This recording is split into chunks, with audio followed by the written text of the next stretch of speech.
मारपीट का मुकदमा दर्ज करके उसको जो है निपटाया जाता है, यानी कि इस बलात्कार की घटना को दबाया जाता है। नाबालिग से दुष्कर्म की कोई घटना घटित नहीं हुई है, बिल्कुल मैं डंके की चोट पे बोल रहा हूं। इसकी जांच होनी चाहिए, जांच करे पुलिस प्रशासन। ये जो इंजान है ये बेबुनियाद है, इससे कोई चीज नहीं, बस सिर्फ रंजिश है चुनाव का। इसमें 2.5-3 लाख मोटा रकम का पुलिस के नाम से भी आधे पैसे पुलिस को दिए जाते हैं, आधे पैसे लड़की के पिताजी को दिए जाते हैं। सरकार के दुष्ट लोगों के द्वारा पुलिस के ऊपर भी जो है निशान लगाया गया है। पैसा का लेन देन नहीं हुआ है, और अगर कहीं हुआ है कोई वीडियो, कोई ऑडियो, कोई जो है ऐसा कुछ है तो जो है आपके ये दबाव में ये नेता लोग जो है इनको पता लगा कि ऐसे कार्रवाई जो हो रहा है, हम जो है इसमें अब जो है प्रेस के माध्यम से ये लीक हो रहा है, तो उन्होंने जो है इनके पीड़ित परिवार को कहीं ना कहीं हटाने का काम किया। पुलिस के पास कोई घटना गई नहीं है, ऐसा भी तो हो सकता है जिन्होंने आरोप लगाया है उन्होंने ही उसको जो है छुपाया है ताकि जो है वो सच ना बोल सके।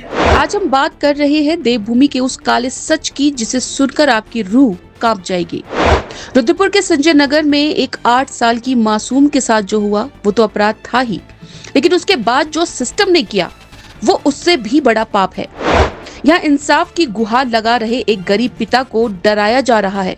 अब पुलिस की नाक के नीचे इस जघन्य अपराध की बोली लगाई जा रही है। ये घटना रुद्रपुर के वार्ड नंबर 11 संजय नगर की है, जहाँ साईं मंदिर के पास ठेला लगाने वाले एक व्यक्ति की 8 वर्षीय मासूम बेटी के साथ 25 वर्षीय एक युवक ने जबरन दुष्कर्म किया। इसके बाद मामले को दबाने का असली खेल शुरू हो गया। इस मामले में पूर्व पार्षद विकास मल्लिक और स्थानीय निवासी असित बाला ने पार्षद प्रतिनिधि मानवेंद्र राय, मुकेश मंडल, सुधांशु शील पर पुलिस से मिलकर दुष्कर्म के मामले को रफा दफा करने के गंभीर आरोप लगाए हैं। इस मामले को संजय नगर वार्ड नंबर के कुछ छुटपैया नेता द्वारा ट्रांजिट कैंप थाने पे जो है मुकदमा दर्ज करते हैं हल्का सा मारपीट का, और मारपीट का मुकदमा दर्ज करके उसको जो है निपटाया जाता है, यानी कि इस बलात्कार की घटना को दबाया जाता है। इन दोषियों के खिलाफ कार्रवाई हो, और इसमें जो है मोटा रकम का लेन देन किया गया है, और इसमें 2.5-3 लाख मोटा रकम का पुलिस के नाम से भी आधे पैसे पुलिस को दिए जाते हैं, आधे पैसे लड़की के पिताजी को दिए जाते हैं। ऐसे करके साठगांठ करके इस मामले को निपटाया गया है। ये दबाव में ये नेता लोग जो है इनको पता लगा कि ऐसे कार्रवाई जो हो रहा है, हम जो है इसमें अब जो है प्रेस के माध्यम से ये लीक हो रहा है, तो उन्होंने जो है इनके पीड़ित परिवार को कहीं ना कहीं हटाने का काम किया। इस मामले को 4-5 लड़के द्वारा इसे बंद कमरे में बैठ के इसे निपटा लिया गया है, और ये 3 लाख रुपए के इसमें लेन देन भी हुआ है। वो जो 3-4 लोग हैं जिन्होंने मामले को निपटाया, मानवेंद्र राय है, मुकेश मंडल है और सुधांशु शील है, इन लोगों द्वारा निपटाया गया है, और 3 लाख रुपए इसमें लेन देन हुआ है। जो 3 लोगों द्वारा ये निपटाया गया मामले को, वो अब गांव में मैसेज इस बात को फैला रहे हैं कि ये कोई दूसरे पार्टी के लोग हैं, इसे पैसों से लेके उन्होंने निपटाया, हमारा कोई रोल नहीं। इसकी जांच होनी चाहिए, जांच करे पुलिस प्रशासन। नाबालिग से दुष्कर्म के मामले की निष्पक्ष जांच करने को लेकर स्थानीय निवासी और पूर्व पार्षद एसएसपी कार्यालय रुद्रपुर पहुंचे और एएसपी को मामले का संज्ञान देते हुए नाबालिग का मेडिकल और दोषियों के खिलाफ सख्त कार्रवाई करने की मांग की। ट्रांजिट कैंप एरिया से कुछ लोग आए थे कि कोई नाबालिग के साथ छेड़खानी या बलात्कार का कुछ मामला हुआ है, जिस पे पुलिस ने कार्रवाई नहीं करी है, या कुछ व्यक्तियों द्वारा उस मामले को दबा दिया गया है। तो इसमें मैंने जांच के आदेश दे दिए हैं कि देखा जाएगा, और पीड़ित परिवार से मिलकर बात करी जाएगी, क्या विषय है, क्या बात है, उसकी जानकारी करके आवश्यक कार्रवाई। हैरानी की बात तो यह है कि पुलिस को सूचना होने के बावजूद अब तक प्राथमिकी दर्ज नहीं की गई है। चर्चा है कि ट्रांजिट कैंप पुलिस और इन बिचौलियों के बीच 3 से 4 लाख रुपए की डील हुई है। ये बिचौलिए न केवल आरोपी को बचा रहे हैं, बल्कि पीड़ित परिवार को डरा धमकाकर गायब करने की फिराक में भी हैं। खबर है कि मासूम और उसके पिता को कहीं अज्ञात स्थान पर भेज दिया गया है, ताकि मामला उत्तराखंड की सीमा से बाहर जाकर दम तोड़ दे। आवाज इंडिया द्वारा नाबालिग से दुष्कर्म के मामले को उठाने के बाद पार्षद पति मानवेंद्र राय ने एक प्रेस कॉन्फ्रेंस आयोजित की और उन पर लगे सभी आरोपों को निराधार बताया और कहा कि इस तरह की कोई घटना हमारे क्षेत्र में नहीं हुई है।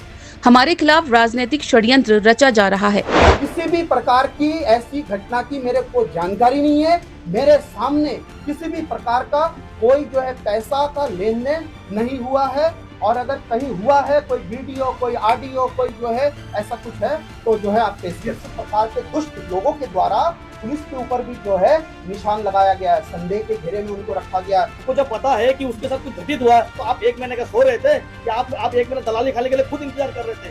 भाई ये कुछ नहीं है, ये सिर्फ इनको हार स्वीकार नहीं हो रहा है कि चुनाव हम हार गए।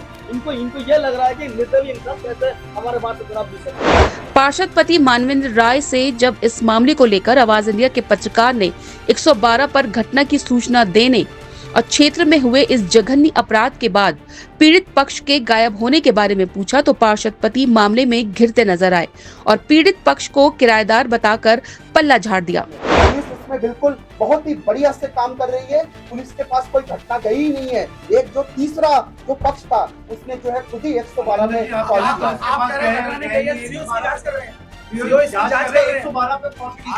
112 पे कॉल गए थे। हमें तो लगता है इनके आरोप लगवा के इनको परिवार को आपके साथ प्रेस करना चाहिए, ये नहीं लगता है? मेरे को नहीं लगता है, ऐसा बिल्कुल नहीं लगता। ऐसा भी तो हो सकता है जिन्होंने आरोप लगाया है उन्होंने ही उसको जो है छुपाया है ताकि जो है वो सच ना बोल सके। मैं क्यों तहरीर दूं? आपको ऐसा संदेह है तो आपको तहरीर देनी चाहिए थी।